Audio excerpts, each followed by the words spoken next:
नमस्कार, मी गिरवीचा दादासाहेब क्षीरसागर डेप्युटी सरपंच आणि ग्रामस्थ। मामाने आमच्या गावासाठी जवळजवळ कोट्यवधी रुपयाचा निधी दिलेला होता।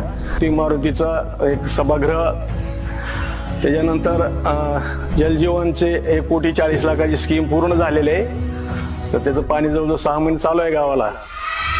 आणि तशाच पद्धतीने सामाजिक न्यायामधून 40 लाख रुपये दिले होते 2 समाज मंदिरांना। आता वाचणाऱ्याला 15-20 लाख रुपये दिलेत। त्यानंतर आता यंदा जनसुविधेला कॉन्क्रीटसाठी खडीकरणासाठी 40 लाख रुपयाचा निधी मामाने उपलब्ध केलेला आहे त्यांच्या माध्यमातून।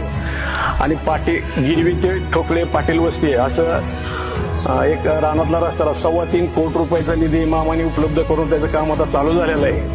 तर पूर्ववरील सगळे कामं मामाच्या माध्यमातून हे गिरवी गावासाठी कमीत कमी 6 कोटी रुपयाचा निधी मामाने उपलब्ध करून दिलेला आहे। आणि भविष्याच्या काळामध्ये सुद्धा मामांनाच ही गोष्टी साऱ्या कराव्या लागतील।